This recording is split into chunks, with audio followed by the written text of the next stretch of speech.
Alright, welcome back. So today I'll just talk about a few differences in the Sim edition and the Community edition of Unigine and just walk you through about it. I have written down on text basically what the differences are, and there are quite more, but I think these are the main ones that we can go through. The first difference is definitely going to be this one, which is the install Sandworm Tools and command run. So when we go inside our little Unigine SDK, you'll notice that we have the sim floating, colors different, names different, pretty cool looking. And then we also have the ability to change from the SDK here. So when you create a new project, in the old one, you'd notice, or like in the community one, you would notice that we only have the template editor plugin. But once we change it to simulation, we also have command line, runtimes, build tools, and Sandworm modes. So these things are specifically for Unigine, Sim, and engineering, but mostly for Sim.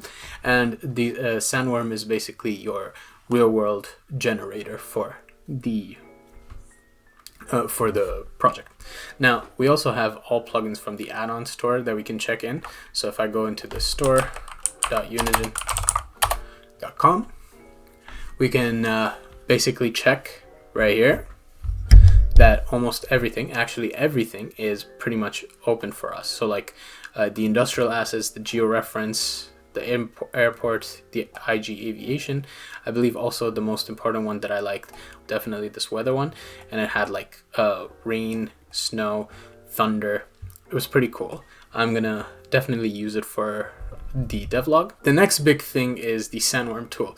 Now, if you don't know what the Sandworm Tool is, it basically is the ability to make realistic terrain. So basically take like Google Maps and literally put it in Unigine. And that's like the basics way of saying it, but it has a lot more in it where you can actually put like buildings in it, like trees and everything, the terrain detail, the realism, and basically it's a very ease generator for terrain. So if you're making like flight simulator, or if you want to make like a piece of the world, real world map for your game or something, then this is going to be the best tool for you for Sim. The import system and the export system, this is specific to Unigine's Sim and engineering. Basically allows you to export or import specific types of files into an FBX or a CAD and pushing it out as a .fbx or a CAD and pulling it in runtime and basically an editor. So this is something that's pretty much unique for engineering and Sim. So the next thing is actually going to be the licensing and the managing of the company. So over here we have licensing availability, and it tells you what you can use and what you can't use. And if you really want to check into it, you actually have a new button right here on the top of the Unigine dev, right here where it says My Company. And once you click on your My Company, you'll have like information over here based on your name, website, and all that. And then over here you have the license manager, which tells you how many people can use what. So in my case, I have the Sim for one seat, which I'm already using as a float, and then a Unigine community as float. And you can see that right here. So I'm using both of these as a license for one, and seats means how many people can use it. So I'm the only one with the access, so I'm the only one to use it. We can also add more people over here, and when you go into users, you can add more users, but if you don't have seats, they won't get it. So there's that little difference over there too. Now, we already talked about all the assets. Let's talk about the demo differences. So if we actually go into the sample and demos, you'll notice that there are some differences in here, mainly the C++ sim difference, the earthworks, CIGI, drone simulator, platform, orbits, ROS vehicle, Snycker, and viewer. So each one of these is specific to what simulation does. For example, the sim simulation, if I just click on it, inside here there's actually 3 very specific samples, and the reason why there's only 3 is because this is specific to simulation only. Like for example, SSLSocket is basically your network security layer, which is normally coded separately on community, and this saves you a lot of time, especially if you're like a network engineer and you want to make a multiplayer game. This literally saves you hundreds of hours.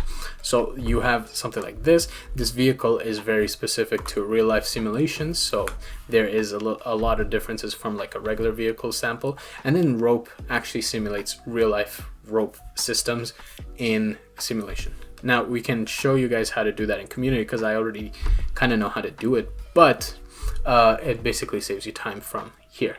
So the next thing that's very unique to sim and engineering is the CAD import guide with UnigineEditor, which basically you can import CAD or AutoCAD type files inside Unigine. So that's very much exclusive to engineering and simulation, because you know, when you use AutoCAD, you're mostly in the architectural or like engineering industry, and you're not really using it for casual stuff. You're actually using it for proper professional stuff. So it's basically geared for professionals and not really community. So that's the reason for that. The next thing, as I explained before, is the Sandworm, and this is the Sandworm system, basically the ability to generate the real landscape terrain based on real life geo coordinates. Now we talked a little bit about the file import and export. It's inside the API itself, where you can import and export like specific files or formats into runtime and then export it out in runtime or in editor, and that's specific for engineering and sim. So yeah, us community guys don't really have it that much. Custom system proxy that we have in the engine API. So this is unique to simulation and engineering. Basically, if you have like a hardware which is unique to simulations, or which is very unique in terms of you have your own API for it. So for example, a wheel controller, or for some people, you might have seen it, like one of those really big cockpit simulators that you have in like for testing purposes. So that has its own API, and you want to connect it with Unigine. So this is the class that you use it for. So it's very unique for just the engineering and sim editions. The next one that's very unique to engineering and sim is basically the node geodetics. Now this is when you have like the real world and you have that bend at the edge of the globe. Especially when you look at it from like a skyscraper or something, you could see like the bend of the earth, and that gives off that real simulation of like geo coordinates. Instead of just talking about it, it basically looks like this, where you have like the world looking like it's actually, as you know, a world, and everything is geo coordinated based on the pivot. And that's basically something that's unique to engineering and sim edition. So normally in community we do have the socket class, which basically allows you to do networking, basic network systems, right? Now the SSL is basically the secure socket layer. Basically it's the security version of it, and as a network engineer or someone who works in cybersecurity, or anybody who does network stuff, or like a multiplayer game that you want to make, you definitely do need the SSL part.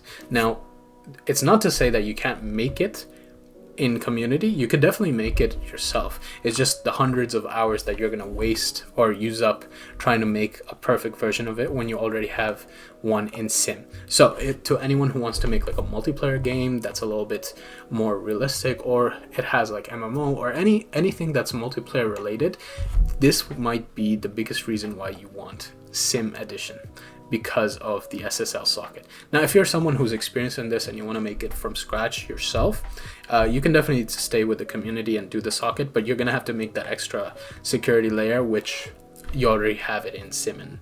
So the last thing I realized that's specifically for sim in terms of the API is actually in some of the plugins that you use, because as I said before, there are specific hardware plugins that you just want to connect with Unigine and play it. That is very important, and for a few of them, for example, the GPUMonitor, which allows you to check on your GPU, or like the engine.surround function, which basically helps you use the surround program, which is basically your projector program.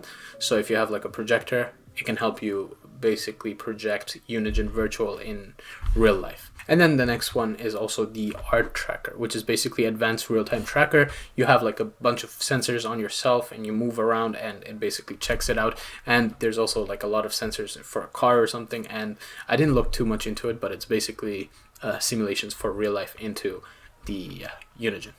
So you also have the IG plugin, which gets you image generation inside Unigine. Basically you have a bunch of different plugins that are connected via internet, or basically by some kind of connection, like a CIGI connector. So they have like a little picture over here that basically shows you what it does. And you basically have different types of machines that give off connections. They send it to the IG plugin sends it to the computer then generates that image for that. Now there's also an IG template. If we go inside here, the CIGI template, I believe, is one of them. So it basically shows you the ability of how to connect basically different types of programs to this one program, and then it becomes like a microprocessor for Unigine. Another thing that Sim has is a Snycker plugin. This is again that thing that I said where you split the computer screen into different pieces. Again, this is not a multiplayer solution, as they have warned. What it does is just splits the monitor into sections, which you can put it or you can display it on different devices. So in this case, it would be like a master-slave LAN networking. So you have a connection of different videos on different screens. So think of it like when you have like 5 or 6 different cameras and you want it placed on different devices or something like that. Or if you want to cut the videos into sections and then put it on screens, or if you have like a 4-screen projector and you want them to basically display parts of the screen onto the projector. So this is something that you will use the Snycker for. You have the alternative of using the Spider Vision, but I believe Spider Vision is a little bit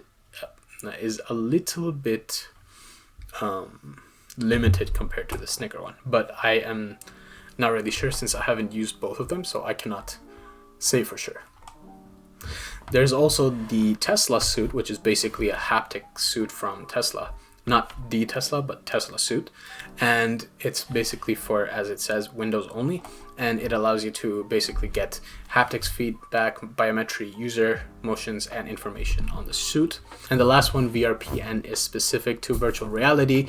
It allows virtual peripherals in VR vision. So I don't really have a VR system that I can actually test it on, but I'll definitely get it in the future just to see how this works.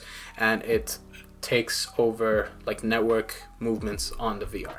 It's pretty nice. The IG template, which is basically something that's image generation for rendering for virtual worlds on real life. So there is a lot of things that you could do with it. And as I explained, the CIGI demo actually has a certain implementation of this, and it basically allows you to see the world from different projectors or dome displays. So this is pretty cool if you ask me, especially when you as an individual, as someone who works into like technology, can see the applications of Unigine in Simulation Edition. So after looking at all the Simulation Edition and the Community Edition, at the end of the day, my honest review on Simulation Edition is the fact that it is very, very, very specific to real life simulations and hardware. And in my eyes, I see a lot of potential. If anything, I see more ability of creating basic simulation companies or having your own job in it, or basically, as I said, creating your own company. And there is a lot of application for this in real life. So if you're somebody who wants to make video games for simulators or multiplayer video games, or if you want to make LiDAR sensoring or the next Tesla car, or if you want to basically simulate real life, then the simulation is 100% for you. As you can see, there is a lot of potential with the sim, especially since it's an add-on to what we have as a community. In my honest opinions, I believe that the Simulation Edition is definitely well worth the price for the amount of stuff you get. Especially since I work with companies that do use these, I can definitely tell you that the integration of these things are crucial for future systems and purposes, especially like if you are in auto tech and you want to create the next sensor like how Tesla makes it, you have the ability to do that with Unigine. If you're somebody who works in entertainment industries and you want to create like multiple projectors to show like your videos or to show like some kind of entertainment stuff in big wide screens or like a movie cinema, right? So the applications are endless with Sim Edition. I definitely see so much upgrade inside the Sim Edition, especially with the networking, the realistic plugin connections, and like the simulation edition definitely does have a lot of good, amazing things, to be honest. Now, that's not to say that the community edition is bad. Of course not. The community edition has been one of the best releases so far in the recent years, and the simulation edition is the cherry on top. It's the new quality of life improvement. Especially if you're somebody who's looking to go into future careers in like simulation, or working with plugins, parties, or automotive industry, or aviation, or even maritime industries, or oil refineries, like, so any application that you want to do in real life that makes you a lot of money and you want a little bit of technological advancement in it, I will definitely say simulation edition is definitely for you. If you want to make networking, definitely for you. If you want to make Autotech the next Tesla sensors, for you. If you want to make, in my eyes, if you want to make these things, this edition is perfect for you guys. As for people who are just casually playing around with it, definitely do play with, or definitely do use the community edition, because you will get a lot of information from it. And then once you're ready to actually invest in like your future careers, I could definitely see simulation edition being the main reason for you getting that next job at Tesla or L3 Harris, or anything that's very much in the industry as the new standard. So in my opinion, this is my honest review about Sim Edition. I would say it's really good. I'm definitely going to be using it, and I will show you guys the differences when I use it in devlog. With that in mind, I will see you guys next time. All right, goodbye.